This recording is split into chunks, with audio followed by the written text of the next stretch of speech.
Hi, everyone. My name is Jeffrey McCullough. So glad to see so many people here for this very important topic, the NCIDQ exam and certification, and then a bonus topic of mentorship, which is something that's interesting. Last night in our opening night program, Gary Wheeler, the CEO of ASID National, and Carrie Kelly, the National Board Chair of ASID, both talked about the NCIDQ and mentorship. And I said to them, good timing, because tomorrow night's program is going to talk about those topics. The leaders of this panel tonight are Diane Gote and Susan Barbieri. And I want to give a nice introduction to the two of them, and then they're going to take over the program from there and lead us through with the other panelists. So Diane Gote received her design education in environmental design at Pratt Institute. She has her own firm, Design Works Inc. in Summit, New Jersey. The firm designs and manages residential and commercial interior design projects. She served 2 years as president of the New Jersey chapter of the American Society of Interior Designers. While president, the chapter received the 1,000 Points of Light citation from President George W. Bush for its community service project for the New Jersey Battered Women's Shelter. In addition to her ongoing service to the local chapter, she has served on the ASID National Board of Directors for 3 terms and has been a member of the legislative, nominating, and executive committees. In her efforts to advance the profession of interior design in the state of New Jersey, she initiated the New Jersey Coalition for Interior Design legislation, which led to the formulation of the Interior Designer Certification Act, now in state law. She has appeared on ABC's Good Morning America and was a regular contributor on WOR radio in New York City. In recognition for her continued support, contributions, and body of work, she became one of ASID's fellows in 2000. If you notice, the appellation behind Diane's name is FASID, and that denotes that she is a fellow of ASID. Currently, Ms. Gote serves as New Jersey representative to the NCIDQ, National Council for Interior Design and Qualification, and is a voting member of the New Jersey State Board of Architects. She was published in 2 books, Showcase of Interior Design and The State of the Interior Design Profession. Ms. Gote received her CGA designation from the NAHB, and recently she received the Certified Graduate Associate National Award from the National Association of Home Builders, the only interior designer to receive this award. Susan Barbieri, who is co-host of tonight's panel, is marking her 30th year of experience in the interior design profession this year. She's had the privilege of working on some of the finest homes and establishments in the tri-state area, while under the learning tutelage of some of the most well-respected professionals in the field of architecture and design in New York City, such as Naomi Leff and Associates, Peter Marino Architects and Associates, Cetra Ruddy Architects, and as senior designer for Barbara Ostrom and Associates for nearly 10 years. Susan worked on the homes of famous Hollywood directors and actors, world-renowned fashion designers, music producers, and fashion models, as well as championship-winning professional athletes. She honed her craft, working for the most demanding clientele and for the most discriminating of designers. Her credentials include a professional membership with the American Society of Interior Designers, and also certification with the National Council for Interior Design Qualification, NCIDQ. She has also achieved professional licensing and certification in both New York and New Jersey. Her education includes a Bachelor of Fine Arts in Interior Design from the Fashion Institute of Technology in New York City. Susan has recently taken the position of Director at Large for the New Jersey chapter of ASID. She has served as editor of NJ Inspire magazine for ASID, as well as chairing the ASID CEU committee. She currently teaches classes as an adjunct instructor at Berkeley College, furthering her commitment to the education of budding interior designers. Susan has frequently contributed articles and design advice to Ask the Designer of the Star Ledger Home Finder section, and also to Design for Living of the Bergen Record Home section. Her work has also been featured in NJ Home, Bergen Magazine, 201 Magazine, Design NJ, Traditional Home, Wayne Magazine, the Bergen Record, and the Star Ledger. So welcome, Diane and Susan. I now turn the program over to the two of you to work with your wonderful panel for for this evening's program. Jeffrey, thank you so much. That was so kind of you, and a great leader we have had for sure in you. We have a great team today, and we're very anxious to get started with it. I'm sure Susan would agree with me on that. Yes. A welcome to all and a shout out to all of you emerging professionals who today are devoting your very precious time to one of the most important Zoom sessions of your career. Our goal is to help you understand why getting the best credentials and getting the best preparation will matter to you. So my job is to do a little overview of the program as a whole. And in order to do that, we're gonna have a major portion of the program devoted to Kimberly Woods from the NCIDQ. Kimberly is the director of engagement for the entire organization, and it's a global organization. So we're very lucky to have her with us. Then in each part of the sections, we're going to have a question and answer for people who want a quick question or a question answered right then and there. And the people who are giving the testimony will be answering that at that time. As Jeff said, we'll have another opportunity later on at the end to also answer more questions. We have, during the testimony section, we have two groups. One, career professionals, people who have been at it for a period of time and who have used the NCIDQ credential and can tell you why it mattered to them so important. That'll be myself and Susan Barbieri. I will also explain the qualifications for the CID from the state of New Jersey at that time. Our other two are recent test takers. And these are probably the most important people you may want to hear after Kimberly. They will give you their reasons and experiences, their most recent experiences for what happened when they took the exam. And they're both completely new CIDQ certificate holders, having passed all 3 sessions of the exam. So some of you may have concerns about the exam, and I just want to go over a couple of them with you.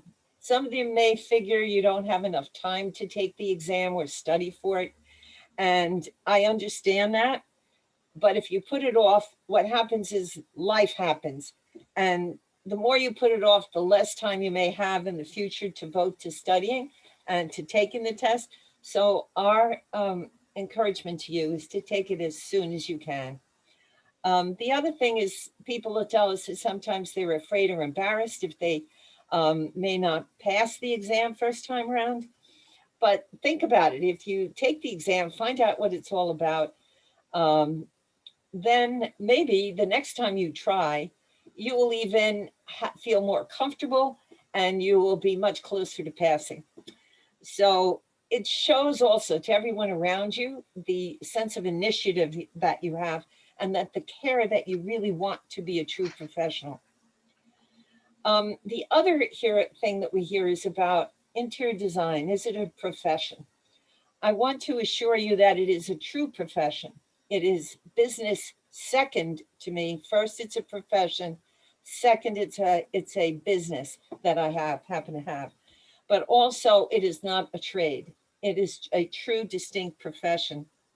It has met all the criteria for being a profession with its specialized knowledge that promotes health, safety, and welfare, which is a very important body of knowledge, while supporting and enhancing the human experience.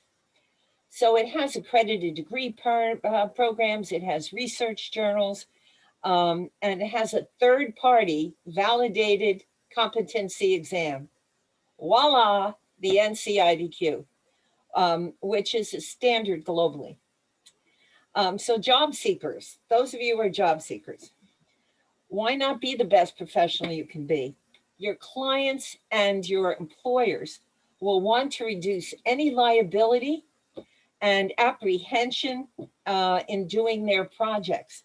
They will seek out interior designers with knowledge and experience and credentials like those they expect from an architect or an engineer or any other building professional on the team.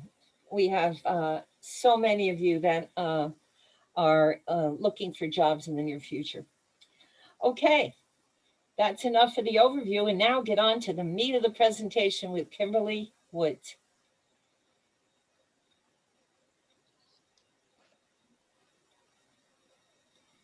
Kimberly. Awesome. Thanks, Diane. Just having some good old fun with technology over here. Let me get my presentation switched over here to the other screen, and then we'll get started. There we go.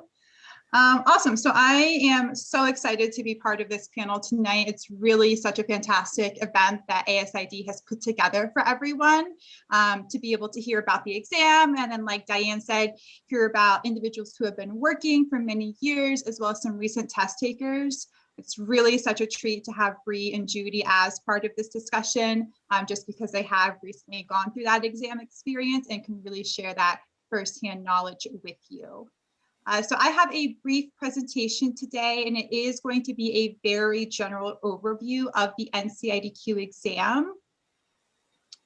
There we go. So here's my contact information. As Jeffrey mentioned, feel free to post any questions that you have in the chat box, and we can work through those at the end. Otherwise, you're welcome to reach out to me directly with any questions that you have after the fact or any way that I can assist you. So I work for the Council for Interior Design Qualification, and we are the organization that administers the NCIDQ exam. Hopefully you've heard of that before, but the NCIDQ exam is the exam recognized for interior design in every regulated jurisdiction in the US and Canada, except for the state of California. So without further ado, I'll go ahead and get started here. So first, to focus on why NCIDQ certification is important. Hopefully our certificate holders will share some of these highlights later, but like I mentioned, it is the industry standard. Being NCIDQ certified is essentially the top level of certification that you could achieve as an interior designer. Beyond that, it can really serve as a differentiator. So perhaps you are going to be practicing in an unregulated jurisdiction. For example, I am in the state of Ohio, and there's no regulation in place in the state of Ohio. So being NCIDQ certified is a way to separate me from the competition, from my peers. Perhaps I'm going up for a job promotion. Beyond that, it's also demonstrating that you have the necessary skills and knowledge areas to be able to practice as a competent interior designer. I mentioned earlier about it being recognized in nearly all regulated jurisdictions. California is the only exception to that. They are the only state with a state-specific exam.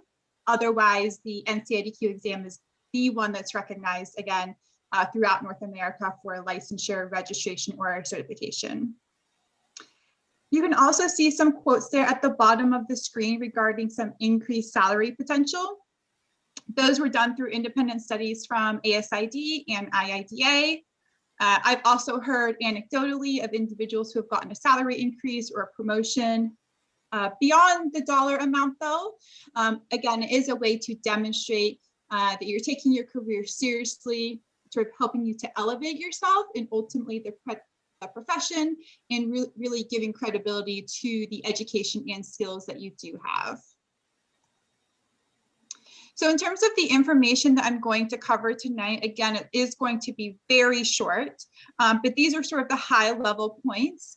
If at any time you have any questions, feel free to reference back to our website. We do frequently update it, and it does have the most current and correct information. So please make sure you're always referencing back to that now or in the future whenever you are ready to start testing, just to make sure you are getting that latest information.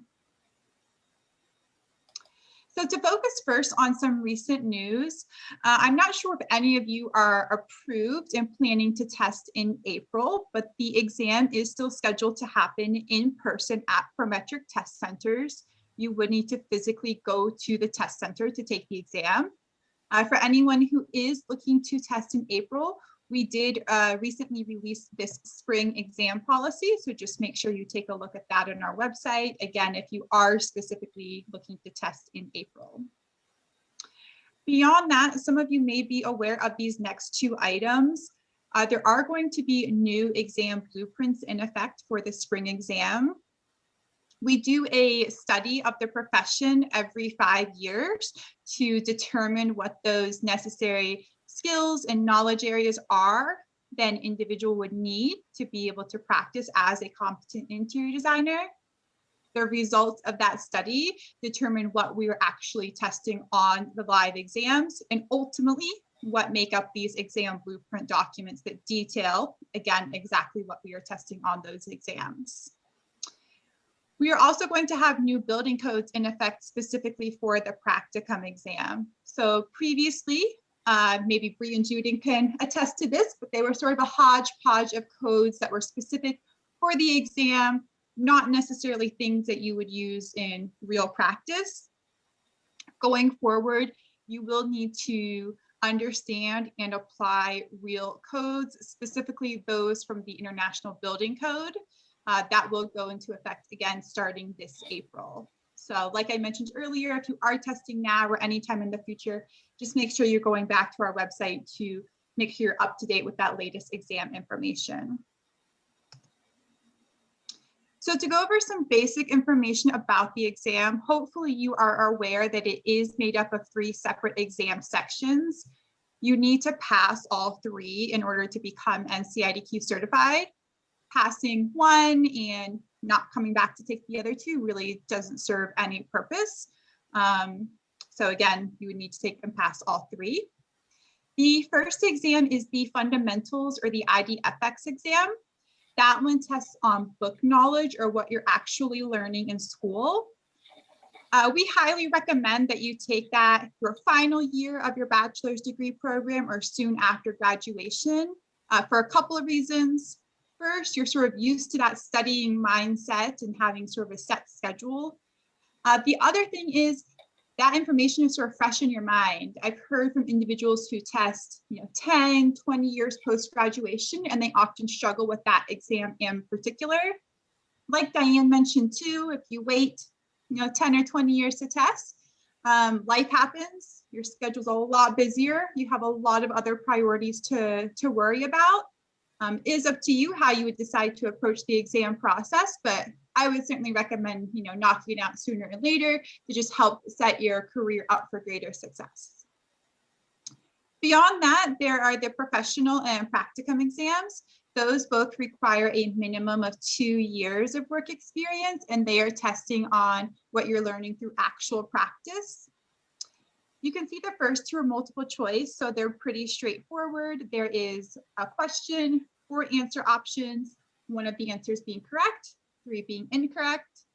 The practicum exam is a little bit different. You can see there are 3 different question types. We do have a demo video on our website that walks through each of those exam question types to give you a better understanding of what that looks like on the exam platform. I would definitely recommend taking a look at that ahead of time to help better prepare yourself. Beyond that, we also always get questions about what the passing rate information is. So this is the information from 2020. The exam was only administered once last year because of the COVID pandemic. But here are the passing rates for those exams. We do also publicize this information on our website, and we also publicize the passing rate information for CETA accredited programs. So you can also take a look at that on our website as well. So here's the demo video for the practicum. I didn't realize I had this slide in here, but again, it is on our website at cidq.org/practicum. As it states, there is no drawing involved. It's not software specific. You don't need to know CAD or Revit to be able to take the exam. You essentially need to know how to use a mouse and sort of navigate on a computer screen. There are 120 total questions divided evenly across 3 case studies, a small commercial, large commercial, and residential. You do need to take all 3 case studies as part of the exam. You can't just pick and choose one or the other. For all of the exams, time management is really important, but particularly for the practicum exam, I would highly recommend going in with a game plan before your exam appointment to, again, sort of have a strategy before you get there. You have 4 hours in total. It's up to you how you divide up that time. So maybe you knew that large commercial was an area that you were weaker in or needed some more time. So maybe you would go in with the game plan of allowing 1 hour and 40 minutes for that case study, and then 1 hour and 10 for the other two. Maybe when you were in the appointment, that's not how things would go. But again, I would just recommend going in with a game plan just so you aren't thrown off by sort of the stress of the situation and the clock clicking down. So in terms of qualifying for the exam, we do have specific education and work experience requirements, which you can see here on this screen. The majority of individuals come through this first pink box, which are individuals who have a bachelor's or master's degree in interior design. And then most individuals need 3,520 hours, which is about 2 years of full-time work experience. You can count your work experience while you are in school. You can count up to 1,760 hours, and that could be done through internships, co-ops, full-time work, part-time work, it does not matter. Another question we've been getting recently is if virtual work or virtual internships would count, and the short answer is yes. We have never asked individuals if the work they are doing is in person or through a remote setting. It just needs to be in interior design.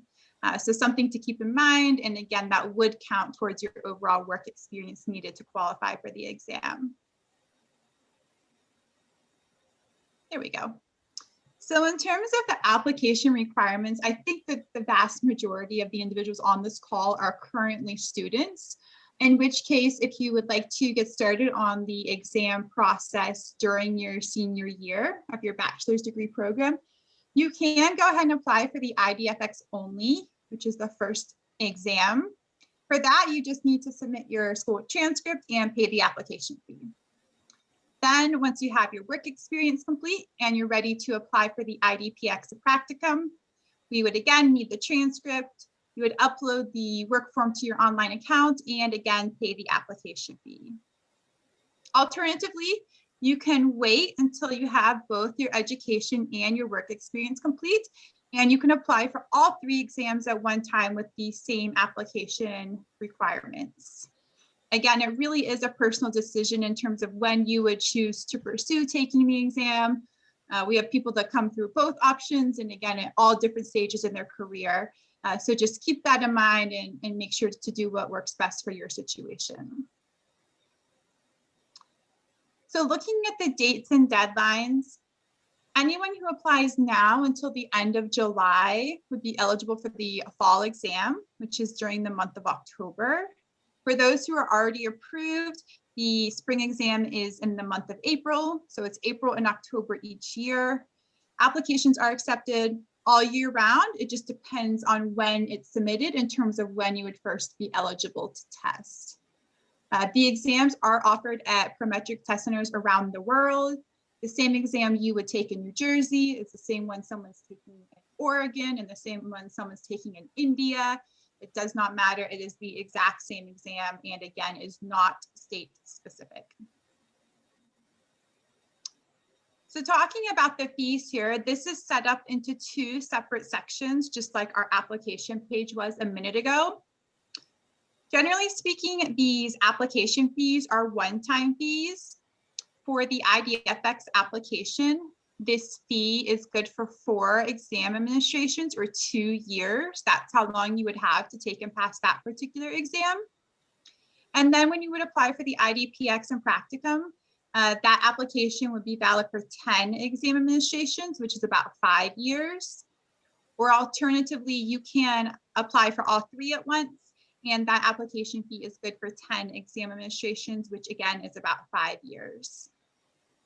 If you do some quick math here, you'll be able to see that it costs over $1,000 to apply once and take each exam one time. So that can really add up quickly. Specifically for this exam fee, This is the fee that you pay when you're actually ready to take a test. So if you fail an exam, if you're just really not sure if you want to take it and you decide to cancel, if you don't show up, you would need to repay this fee again in the future to be able to take that exam. A number of employers will help pay for the exam costs.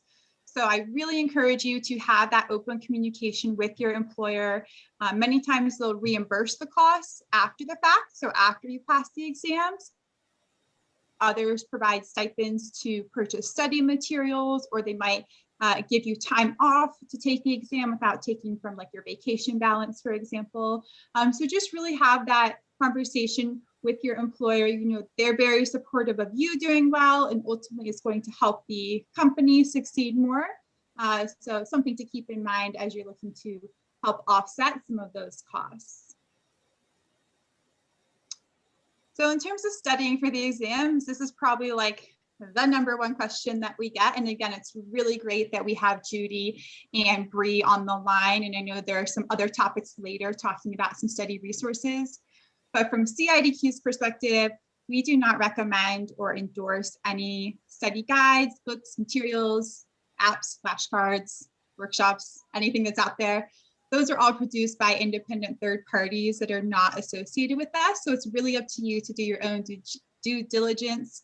Check with people who have recently taken the exam, friends, coworkers, you know, see what they found useful, and then make your decisions from there. As far as what we offer, these next two slides are screenshots from our website. So we do have a listing of the study groups that we're made aware of through both ASID and IIDA, as well as a listing of the books that are used to write exam questions. This is not meant to be a list of books you should go out and purchase. It is quite extensive, but again, is a resource if you're wondering where the exam questions came from. And the biggest piece, if you don't remember anything else I said, hopefully you'll remember this tonight. Please make sure no matter what resource you're using to study for the exam, you always go back to our website to download these documents. These are available to download at any time by anyone. There's no cost for them or anything. These are the actual exam blueprints. So if you go on the website and click on the button, it will have a pie chart with the different content areas that are tested on the IDFX exam, for example, and then additional bullet points detailing exactly what that content area will be covering on the exam. So again, even if you're using other study resources, these blueprints are what we are actually testing on today, and is what you should also be referencing while you are studying. Beyond that, for the practicum, we have a link here that goes to the specific IBC code chapters and sections that an individual may need to reference for the practicum exam. We encourage individuals to become familiar with them, but they are by no means expected to memorize them. Just like before, it is available during the exam itself as one of the resource tabs on the computer screen. You cannot take a paper copy in with you. So again, definitely recommend becoming familiar with them ahead of time to hopefully sort of lessen the challenges in terms of navigating that document during the exam itself. The last item here we just added a week ago is some more information about the case studies themselves. So it has some information about the programming requirements and some additional bullet points in terms of what the small commercial space would look like, what the large commercial space would look like, and what the residential space would look like, and then a couple of frequently asked questions. So again, whenever you are ready to take the exams, please make sure you go to our website to download these to help you in your studying efforts. All right, last couple slides here.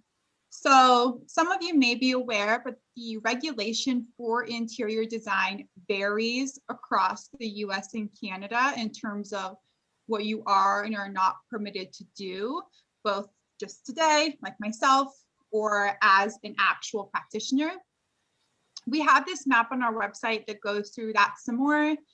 Again, it varies. Here in the state of Ohio, there is no regulation in place.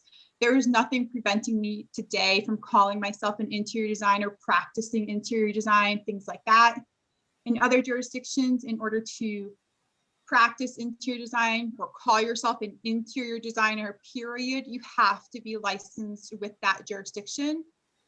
In some cases, it's just if you're looking to get the specific title. So in the state of New Jersey, for example, it's certified interior designer, and that is a protected title. So once you pass our exam, you would not go out and say you're a certified interior designer, because that is a protected title in the state of New Jersey, New York, and many other states. You would say that you're NCIDQ certified or an NCIDQ certified interior designer, but then you would need to take the next step to become certified with the state of New Jersey, for example. As Diane mentioned, here is the information for the New Jersey specific government agency, for lack of better words, that manages regulation in New Jersey. Diane is a member of this group, and as she stated earlier, she's going to be going into some details of what those requirements are, but you can certainly contact her or visit this website for any additional questions you have specific to New Jersey. Again, if you are going to be moving, practicing in another state, Texas, Nevada, Minnesota, Alberta, wherever, please make sure you're checking with that jurisdiction to make sure that you are in compliance with the local rules in place. All right, last two slides here. So number of professional organizations. Hopefully you all are familiar with ASID. If you don't know, if you are an allied member and you become NCIDQ certified, you get your first year of professional status free with ASID, which is about a $500 value.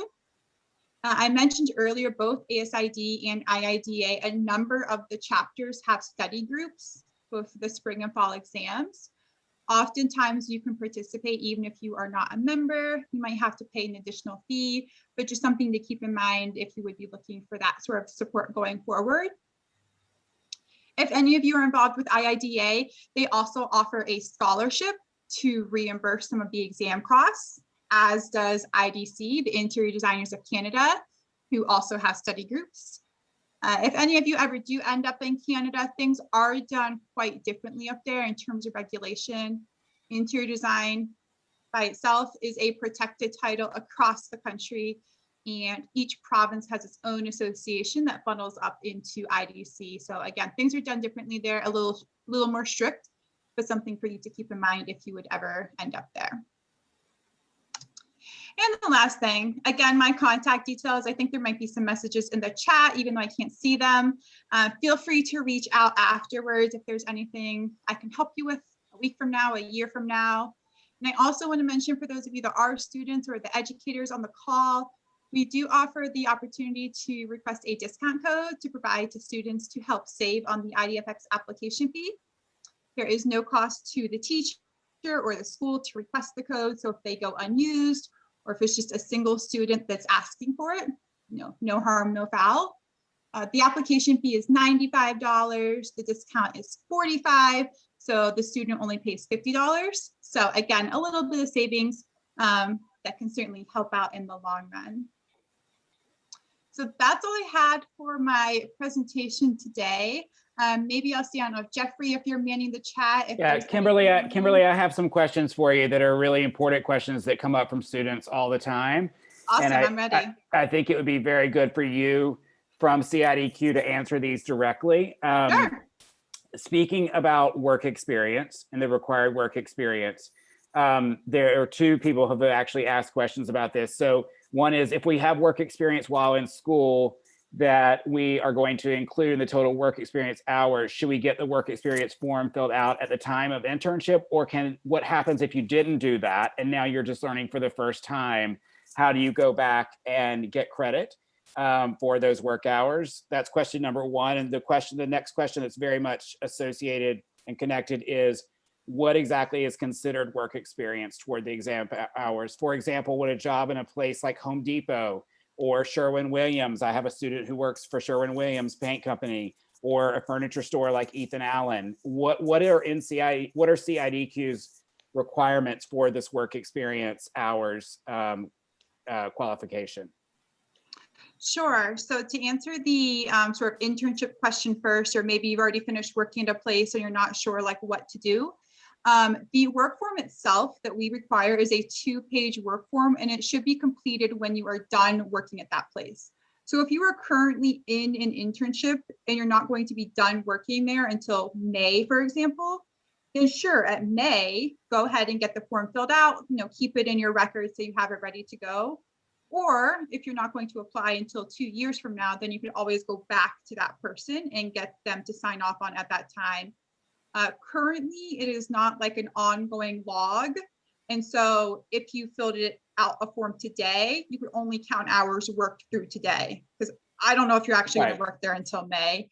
So really, you should fill it out at the end of that internship or the end of your time working with that particular employer is really the best time, but you can always go back later. But if a student did an internship 2 semesters ago, as long as their mentor or boss or supervisor is willing to validate for them, they can go back to their former boss with the form from Ncidq and say, I need this to be verified that I worked these hours, correct? Correct. Yeah. And even if they weren't able to go back to their boss, maybe, they've lost contact or, they didn't have a great relationship or something like that, they could have a sponsor, so an individual outside of that firm, to affirm those hours and state that, like, yes, they really did work at this place during this time. We have more information on our website, and I could go into greater detail if that person wants to contact me separately, because it can get a little complicated. And then what about the part about what kind of a job counts for credit? So that's a tricky question. So on our website, the work form itself is a 2-page work form. It's really quite basic if you haven't looked at it yet. And to be honest, the main things that we are looking at are the dates that you were employed, the number of hours that you were employed, and making sure the person signing off on the hours meets our requirements. We are assuming that you, as the candidate, are working with your supervisor to make sure you are getting the exposure in the interior design industry in terms of the different design phases. Or perhaps you're looking at the exam blueprints and saying, like, I don't have any experience in programming, like, let's work on that next 6 months or something like that. We really rely on, again, the candidate and the supervisor. I will, Diane might be aware of this, it is public knowledge, but you might have to dig to find it. We are looking at revising the work experience requirements possibly in the future. So that's the requirement today. Again, if you're not going to test 2, 3, 5 years from now, it might be different at that time in terms of you need to have 200 hours in this particular area and 500 hours in this particular area. But currently that is not something that we detail. So that would really be up to the candidate and the supervisor to confirm that that's interior design work, if that makes sense. It's kind of a cloudy answer, but. Okay, one more question from the chat box for you to answer right now, and then I'm going to capture for all of you who are putting, there's a lot of action. We have a very live chat box right now.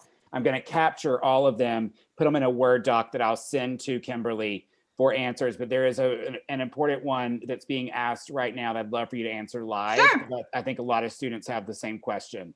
It is, just to clarify, since a lot of students within this chat are at or around the same place that this student is within their studies, she happens to be someone who's graduating this semester and she's doing an internship right now. So she says, we only recently started our internships. Until we reach the plus or minus 1,000 hours of work, is that when we make the next step into registering for the exam? And should we continue studying? And we should continue studying the fundamentals during that time until we reach the 1,000 hours, correct?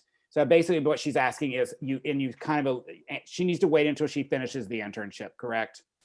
No. Oh, okay, go ahead. So for the IDFX exam, the requirement is that you are at least in your final year of a bachelor's or master's degree program or anything beyond that. So you could be graduated, you could be working for 5 years and you just want to apply for that one. That hour, the 1,760 hours, is towards the work experience for the other 2 exams. And that's just the maximum you can count prior to graduation. The rest comes after graduation. For the IDFX exam, you don't need to have any work experience at all. If you do, great, but that is not part of the application process, and that is not something that we are asking about whenever you are applying for that exam in particular. So Okay. just to clarify, so when we ask, so as soon as we graduate or like around that time, so we can just take the exam whenever we want if we register, just that fundamentals one. That is correct. Yeah. And again, it's a great way to show like potential employers. And even if you decide not to take it or not to apply, if you let potential employers, like, this is a goal of mine, this is on my radar, or even being involved with ASID, like, I want to be involved in this association. Are you going to support me in that way? Will you help pay my membership costs? Or there's this event Tuesday at 2:00 and I need to get off early for that, just making sure you're having that conversation. But yeah, you could go ahead and apply for the IDFX exam right when you graduate if you'd like, no work experience needed. Okay. Thank you, Kimberly. The rest of them I'm going to capture right now. Awesome. Yeah. And I'm happy to answer them. I'll scan through the chat as well. And again, you're welcome to message me separately afterwards. But thank you guys so much for having me today. I appreciate it. And I'm going to stay on the call too, in case there's anything that comes up later. Great. Thank you. Thanks so much, Kimberly. That was outrageously good. But there's a lot of information, a lot. So we're just now going to go on a little bit now as to what happens after you pass the exam. And Susan, would you like to go first or shall I? Diane, please go first. It's okay. My internet is a little unstable right now, but I'll be back if it goes out. Okay, very good. So anyway, how did the Ncidq impact my career?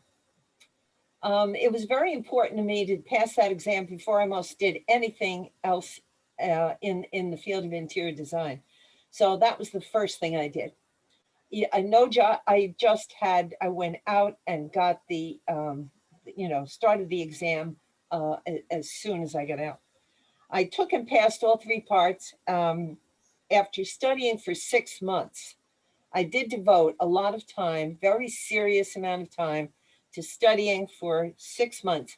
And at that time, I did it with a study partner who was also equally as devoted to getting this under our belts. And so we both did it together. We were an accountability partner, which I would also recommend because it really worked. So if I was ready to goof off, she would say, nope, you can't. And did you read this? And did you finalize that? And it really served its purpose because it kept me on track.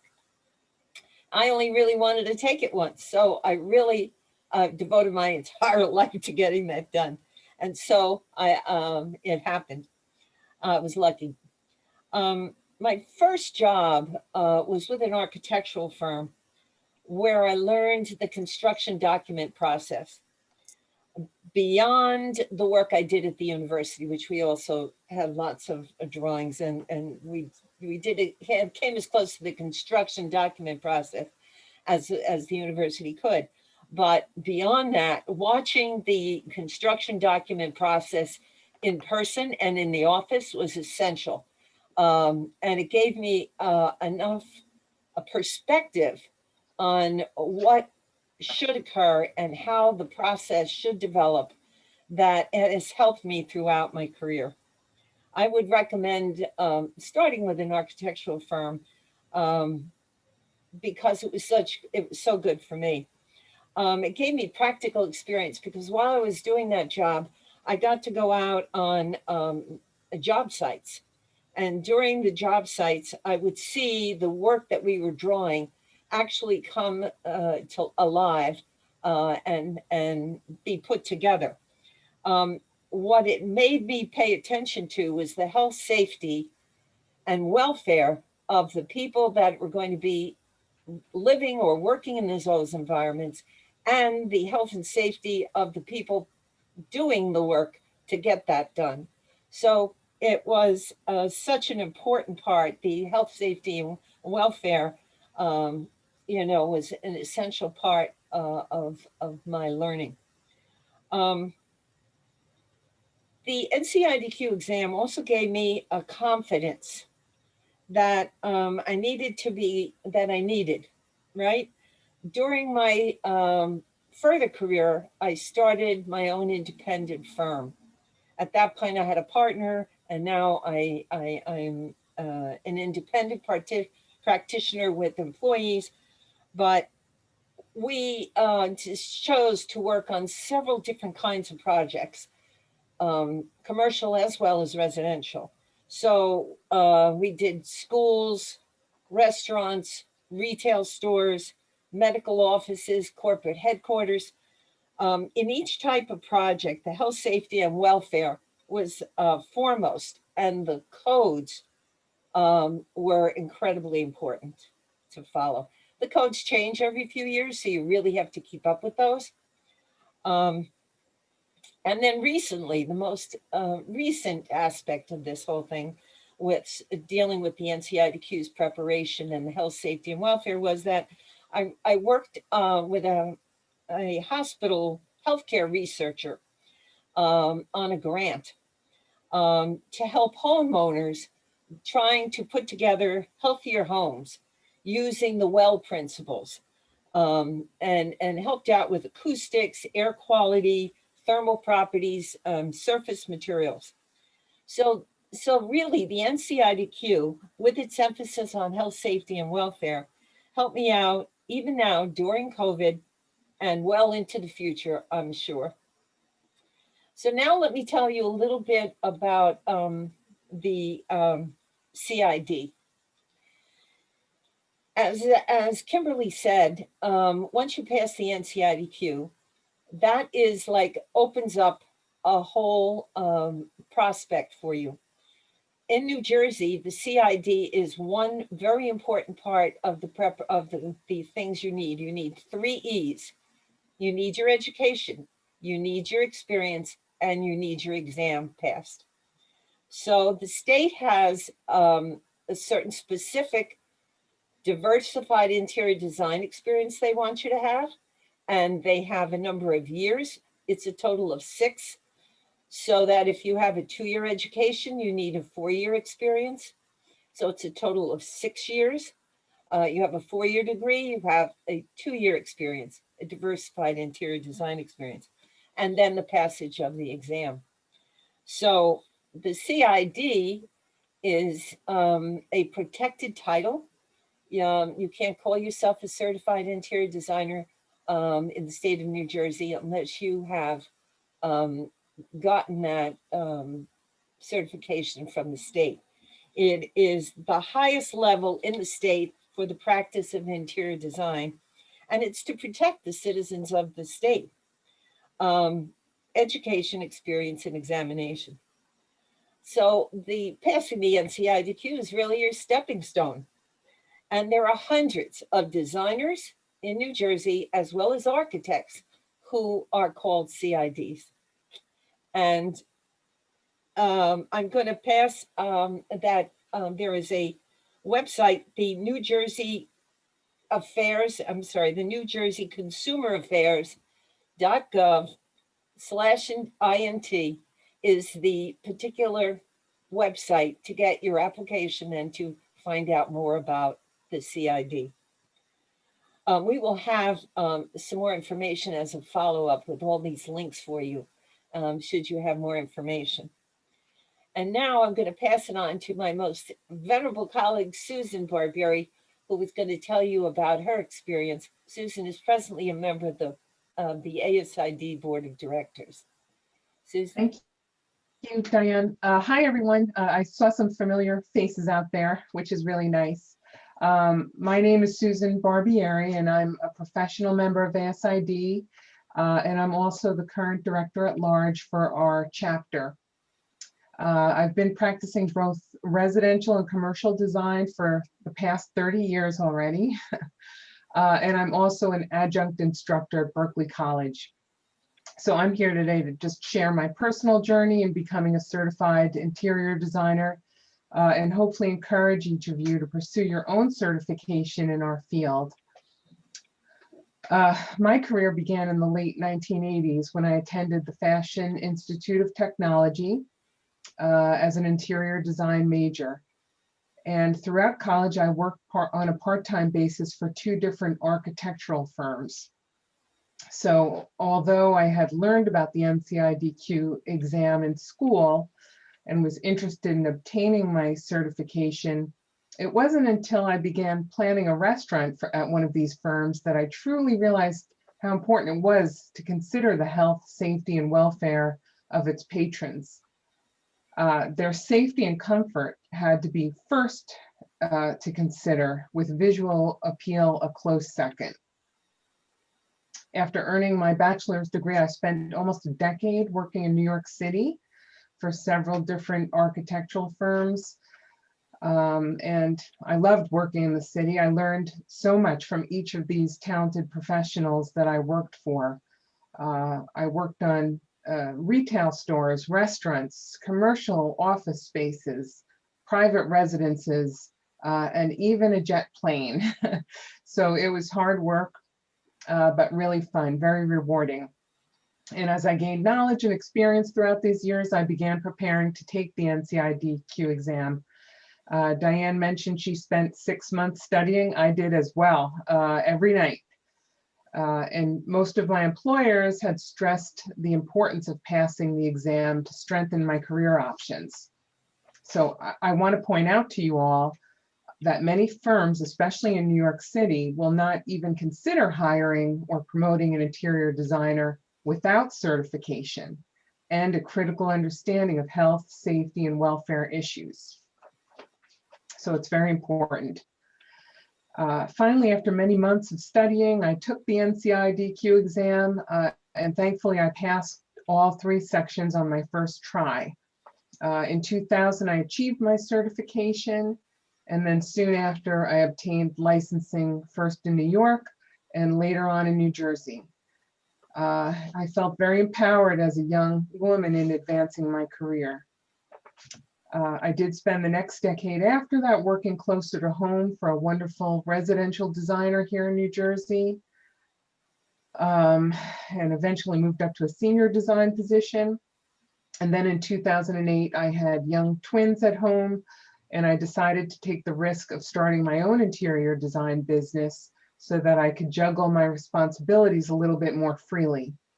And I've been doing so ever since, and I'm very thankful each day for my independence. And I do believe that becoming certified has strengthened my professionalism in the public eye and allowed much more opportunity to come my way. So I feel it's very important, and I wish you all luck on whatever path you decide to take. And I appreciate your listening. Diane? Oh, great, Susan. Thank you. Thank you. So now we want to get some recent test takers and their experience. We thought that would be particularly important to you. The test has taken its changes during these every year. In fact, well, every 5 years, right? They do a practice analysis and change the exam a little bit. So our recent test takers, we're going to start with Judy Crook. Judy. Thank you, Diane. There you go. Hi, I'm Judy. I recently took the NCIDQ exam. For me, this all started, this is my second career, interior design. And so I knew when I returned to school that if I was going to pursue my dream, I wanted to be the best at it that I could be and achieve, you know, the highest level of professionalism in this career. So immediately when I started school, I joined ASID. I became involved. I was student rep to the board at UNLV for the Central California Nevada chapter, and became close and connected to the board members there. And all they could tell me was about the importance of taking the NCIDQ exam and how that would prove and solidify the fact that I had become competent to understand, protect the health, welfare, and safety of the public that I was going to design for. So as I was going, once I was ready to take the NCIDQ, I had no idea where to start. To me, it seemed overwhelming.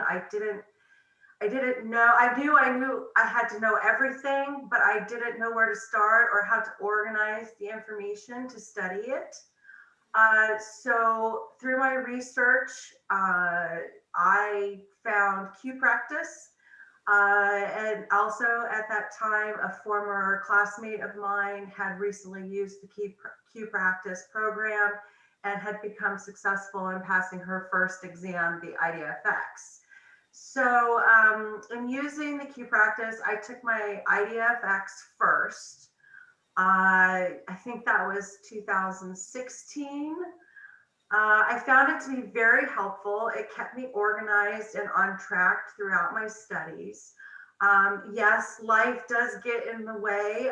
You have a window in which you need to pass all 3 exams. I saw my window closing and I didn't want my first effort to go in vain. So I jumped headfirst into studying again for the IDPX and the Practicum exam.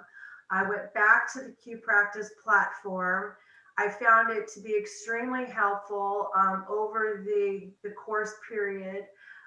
They break down all of the topics and subjects that you need to learn in a weekly format.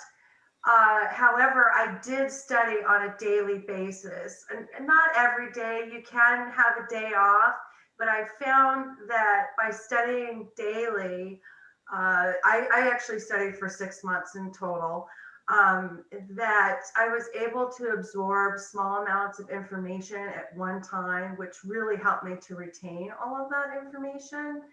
The Practice was also really helpful. It has answer vaults and quizzes and practice tests to challenge your knowledge, to help you understand what you don't know and what you still need to learn. And they also go over with you the practice exams that Ncidq provides. That's a separate topic. I suppose you pay for them, you take the exam, and then Practice goes over as a group of the answers to the questions post-exam.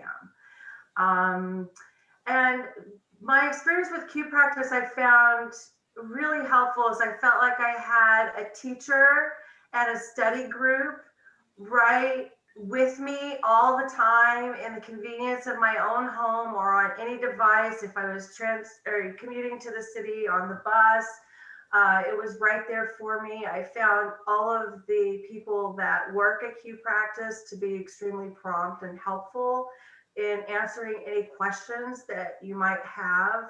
It was a great support group. I'm so happy to say that in October, I took the IDPX and the Practicum, and I passed. I found out at the end of December, right before Christmas, which was a great day after my birthday. It was a great birthday Christmas present. I really feel so accomplished. You know, this is really helping me on my journey to become the best designer that I can be for my clients. Primarily, my work experience has been in hospitality. And so now that I've done this, I have much more confidence, and I'll be opening up my own business in the next few months.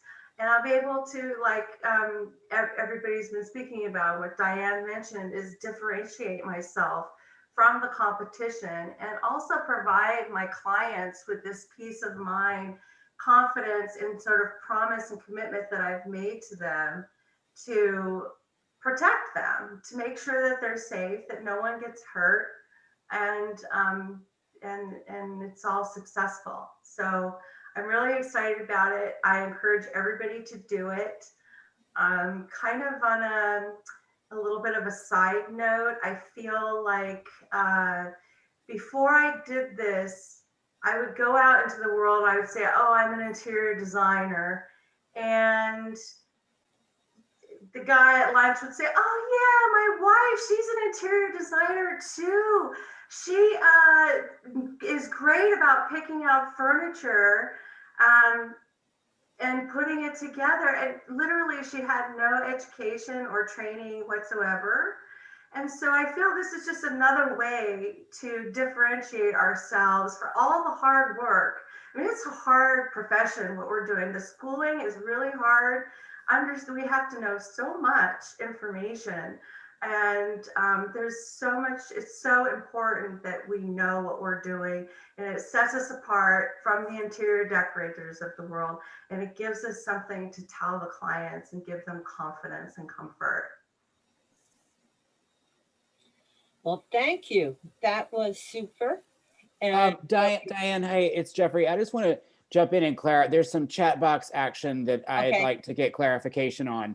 As Judy is talking about her great experience and talking about Q practice as being such a good way to go, Kimberly has posted in the chat box that CIDQ no longer offers practice quizzes and does not intend on doing so again in the future.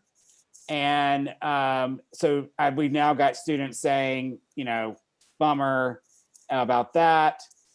Can you clarify what we're talking about here? Because I don't want things to get confused. Is Q practice that Judy's talking about still an option for the people who are on this call?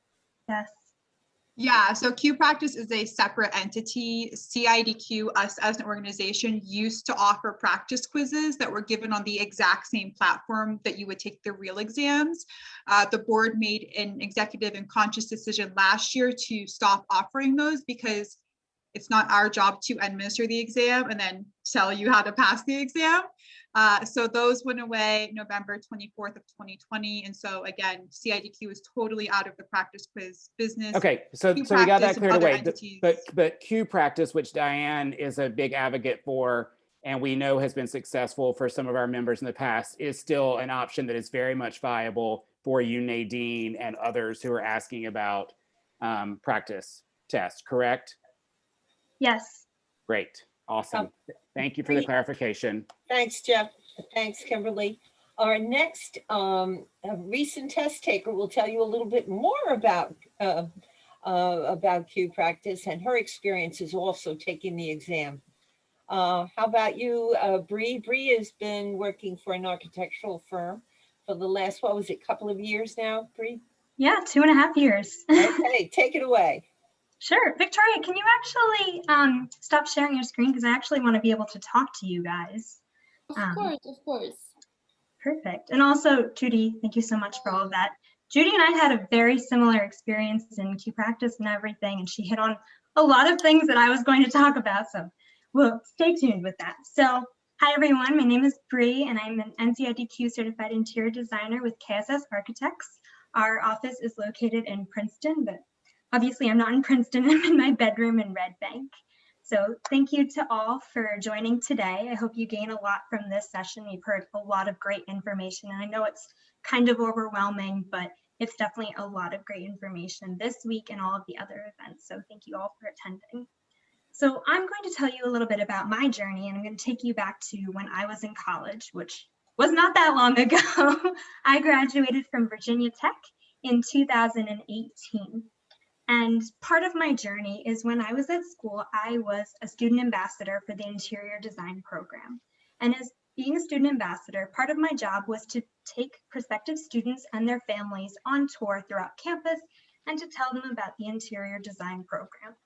And the reason I'm telling you this story is because one family in particular really shaped my future as an interior designer. It was a family of 3. There was a mother, a father, and a young daughter who was looking at Virginia Tech for interior design. And I remember very clearly that her father asked her, "Why don't you want to do architecture? Why do you want to pursue a career that you will be picking paint colors and pillows?" And if anybody has had that exact experience, you know how your heart just dropped and you felt, no, that's not my career. And that's exactly what my reaction was. And I will never forget what my professor said. She turned to the father and said, "We take a very technical approach to teach our students how to protect the health, safety, and welfare." Those are 3 key words you've heard a lot tonight. Health, safety, and welfare of the occupants. It is more than picking out paint colors. Yes, we teach them to pick out the paint, but we tell them to consider what is in that paint to make sure that it is not emitting unsafe toxins into the air that you breathe. We do teach them to pick out fabrics for those pillows, but we more importantly teach them to choose fabrics that are durable, to withstand a certain amount of restraint, and to make sure that those fabrics have the flame spread rating to make sure that they will not combust in a fire. And by saying this, she said, we care about the codes. We make sure that we are protecting the people. And I think that shut him up very quickly because he said to his daughter, this sounds like a great program. And she ended up going there. I met her a few years later. But to me, it was this great opportunity to see exactly why I need to advocate for my profession. And that's why I decided to commit to taking the Ncidq exam. I had heard about it from my professors. We had taken long code classes, learning all of this stuff. But hearing that exact experience made me want to pursue that certification. So I made a promise to myself that I would get my certification by the time I turned 25. I know that's young, but that was my goal. And I did it because I took my practicum the day before my 25th birthday. And I felt very proud of that. But it to me was so important. And it's not just about those 5 letters, although Judy and I can both say they feel great after you get that email saying you passed. But it's also about what you learned. Fortunately, with my firm for KSS, they are so great and they advocate for interior designers and they recognize the importance of interior design. So much that I work in an industry sector that is very different from what you might expect. I work on warehouses. How many of you have ever thought about what is in a warehouse? Probably none of you, myself included. I didn't even give a thought to a warehouse. And all of a sudden, now I'm very informed on what goes on in a warehouse. But the reason that my firm wants an interior designer on a warehouse project is because they recognize that a warehouse is a workplace. A warehouse is where people spend their time. They spend shifts, even working overnight in a warehouse. And that is why it is important for an interior designer to be on that project. So my firm is really great in respecting and understanding what interior design means. So when I said that I wanted to achieve the Ncidq exam, they were behind me 100%. They, like Kimberly mentioned, provided so many tools. I was reimbursed for my exam fees. They gave me days off to take the actual exams, and I received a salary increase. So KSS has really been there for me. And my coworkers have really supported me in helping me get more experience in things that I was unfamiliar with, and also just answering my questions. But the other place that I got a lot of my questions answered from, like Judy, was Q Practice. So Q Practice, like she mentioned, is an online course. The course itself lasts for 3 months or 12 weeks total. Obviously, the rest of these ladies on the call studied for longer than that, so it's just a guide. I studied for the 3 months and took all 3 exams this past October using the Q Practice guide. And like Judy mentioned, it has practice tests, it has lessons, daily quizzes, workshops with the team, as well as an online study group. And the best part is, I'm actually a coach now for Q Practice, which is really exciting because I just passed and all of a sudden here I am working with the next crop of interior designers pursuing their certification. So the study group is a really great tool where people ask questions based on practice tests and their readings, and we answer them and have a dialogue to help them learn about it. And they teach us, and it's a really great opportunity. So it's a really great group, and especially studying can be kind of lonely, especially if you're doing it in a pandemic. I really haven't left this box in a year. So it's really great to have those people to support you and see you and say, you can do it. I know it's hard, but those are the ones who support you and know exactly what you're going through. So Q Practice, I cannot recommend it more highly. It's a great opportunity. And talk to your firm. It is expensive. This exam, this whole process can be expensive, but if your firm believes in you and the profession like mine does, they will invest in you. And you need to advocate for yourself and this profession and tell them if they are not aware, this is why we need to do this. This is why it matters. And I hope that they would be willing to recognize that. So that's the overall. In closing though, you'll notice when I introduced myself, I said NCIDQ certified interior designer. That's very important to me because I'm sure we've all done it. When somebody asks me prior to passing, what do you do? What's your job? I would say interior design. It's kind of like architecture. Why did I have to frame it in the way of architecture? Why couldn't I just own interior design? It's the same reason that everybody has pointed out, because people will often confuse it with decorating. My wife is that she picks out furniture like Judy mentioned. Take ownership of this field. So now if people ask me, what do I do? What am I? I say, I'm an NCIDQ certified interior designer. They always say, okay, what does that mean? What are those 5 letters? And we start a dialogue and I'm able to teach them something. So everyone I come into contact with, I'm educating them. And that to me is the most important part of this exam. It's protecting the people, but also educating the people. So I hope that going forward, you won't say, it's kind of like architecture. I hope you'll take ownership of the field that you've chosen to pursue, that you hopefully love, and that you will advocate for it and for the next generation of designers. Thank you. Hooray! All right. I just want to mention a real thank you to both of you. Great recent test takers. Weren't they great? Perfect. It's Yeah, awesome, Diane. I'm so excited that students are getting this access. It's incredible. Right. And wait a minute. The New Jersey chapter of ASID has put together a wonderful program for 5 lucky people who are endeavoring to take the NCIDQ, to take the NCIDQ test, and they will pay for 3-month program for all 5 of you to do Q practice. It'll be free of charge. Wow. Right. So, and that's going to be chosen. We have some criteria you need to do. You need to send us an email. And I think we're going to let you know that in the follow-up, why you're taking the NCIDQ and when you're planning to do it. And it's going to be chosen on a draw. We're putting all your names in and we're going to choose those 5 by a draw. How's that? Yeah. Okay. So that'll help a bit, those 5 lucky people. We did this last year and 5 lucky people got to take the Q practice. Now, the ASID New Jersey also has a particular wonderful program, a mentorship program. And its purpose is to help students connect with professionals.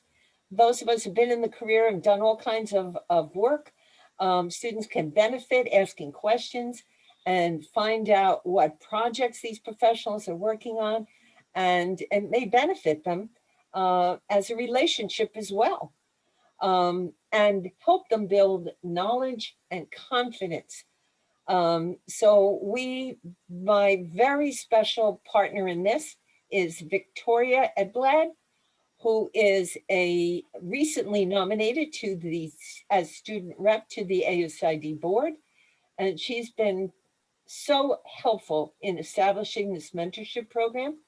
And by the way, she's the one who did a lot of the technical work to get this whole presentation put together. That girl deserves a round of applause. Victoria is going to be on with me to discuss the mentees. And I'm going to, explain a little bit more about the benefits.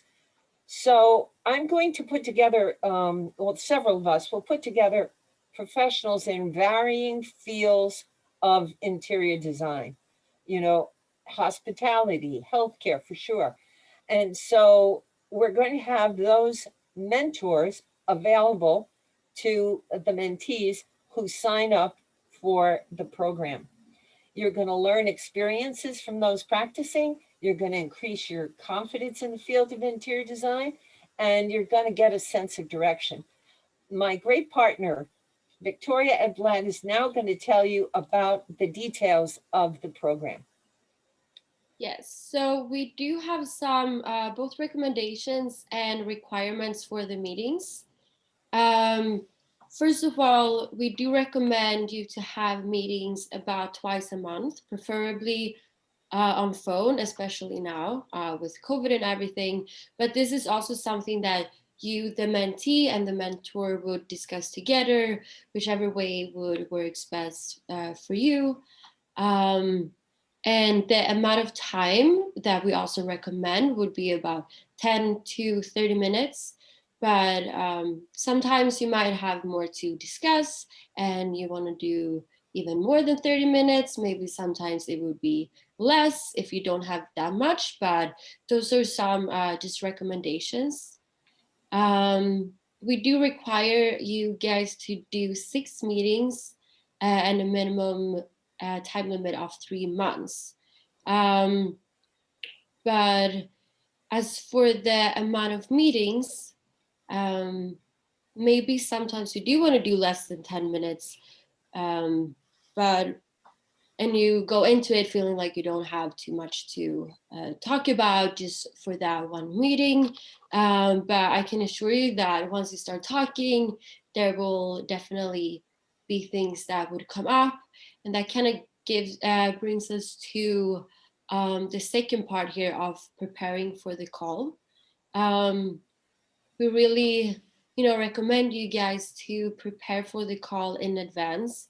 Maybe you think of something and you're not going to have your next meeting until 2 weeks after. So maybe just write down on your phone or in a notebook or something if you do think of something. And then a day or two before the meeting, you want to go through that and kind of just prepare yourself of what you want to talk about for that one meeting. And also to have set up a date beforehand. We do recommend you to do the same time and day for each meeting, but just to have that kind of schedule to that, okay, so maybe Friday afternoon we're going to do all these meetings, but of course life gets in the way and sometimes you can't do the same day and time, but that definitely makes it easier.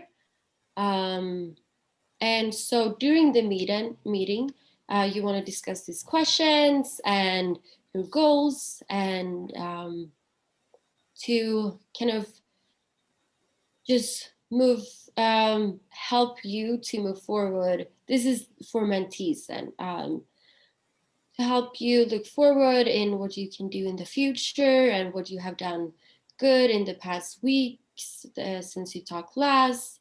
And then for the end of the call to also kind of go through everything that you did discuss to make sure that you didn't misunderstand anything, and to just for you it's easier to remember the discussions and good input that you did get. If you do kind of talk about it, just summarize it in the end of the call to make you remember it and go further and then plan for your next meeting. And so these are just some, as I said, recommendations. And we're also going to send out a document for each person registering and taking a part of this program, where we will have some suggestions on questions. There's going to be some guidelines and outlines. And so you would get all of that sent to you as well. So then if you do want to register, which I hope, it's really so beneficial and you will not regret it, but also I'm obviously biased. You can just send us an email to mentorshipprogram.asidnewjersey@gmail.com. And if you're a mentee, you want to put mentee registration in the subject field. Or if you're a mentor, you can put mentor registration in the subject field, just so we can differentiate the emails. What we want you to do when you do register is just shortly put your name, email, and phone number, as well as your main interests in the future of your career. as well as where you are in your career. So maybe you're a student right now, seeking for a mentor, or maybe you're changing fields, or either way, just shortly describe that so that we can then pair you with the best mentor for you. Yeah, I believe, is there anything you want to add about that, Diane? Yeah, we're going to be starting this probably pretty soon through the month of March. So we'd love you to sign up as soon as you can. I think it's Sure. free and it costs nothing, and we're all here happy to help you because we believe in our career, right? In our profession. Okay. Yes, I wanted to bring that up actually. Thank you for that. I know there have been some confusions about when the program is starting, because originally it was supposed to start in January, but for various reasons it did get delayed. So this is kind of like the official start of the program. So just go ahead and register. I know a few of you already have. And so yeah, this is the official start. And so in the next couple, or yeah, the next few weeks, we are going to get back to you with the pairing and all of that. So stay tuned. So Victoria, if they have already applied, they don't need to apply again. Is that right? No, Okay, correct. very good. Okay. And at the end here, we have some links that might be helpful to you. Quick question, a student's asking, is the mentorship program open to all students of the 4 colleges of Brookdale, Berkeley, Kane, and NJIT? Oh, yes. Okay, Absolutely. Rosie, that's the answer to your question. And just, I want to clarify for someone who's asking right now also, yes, the recording of tonight's video will be posted to the YouTube channel for ASID New Jersey, Alyssa. So that'll be posted in the next couple of days. I know there's a lot of information. It's all such valuable information that you've been given tonight. So I hope that everyone will actually, once it's posted on the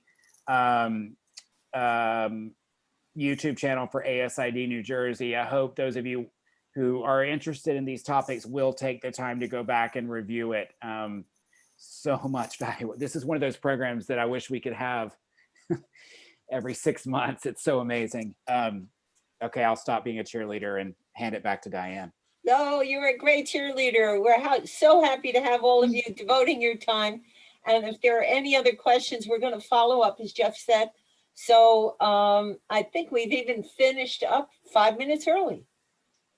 I'd just like to point out an important question that I just saw go by. Somebody is asking if you have to be an ASID member to register as a mentee or mentor. Or mentee, I guess. Yeah, it is being done by the ASID, but I don't believe you have to be an ASID member, although we really are encouraging you to do so. Yeah, you don't have to, but as Dan said, why not be an ASID member? But yeah, you can register anyways. All righty. Wow. So, congratulations to all of you. What a team. Yes. Yeah, great team, job, guys. guys. Victoria, It's a great will you stop sharing just so we can say goodnight to everyone? Of course, I'm sorry. Let's see, there we go. So thank you all, the panel, for such an amazing job tonight. I have to say, it was really, really special and something, and exactly what I think we all dreamed of when we thought about this panel being put together for Student Week. So you've all worked so hard and we really appreciate it. Are there any final questions that we want to have anyone on the panel answer live? Not in the chat box, but is there anybody who wants to ask a question live and get it answered? If not, what I have done is actually captured some of the questions. I'm going to send them. Most of them were for Kimberly. I'm going to send them to Kimberly. One was for Bree and Judy, and I will send it to them directly and get the answer for you, Nadine. And I'm going to stop recording because the night is over. And again, just say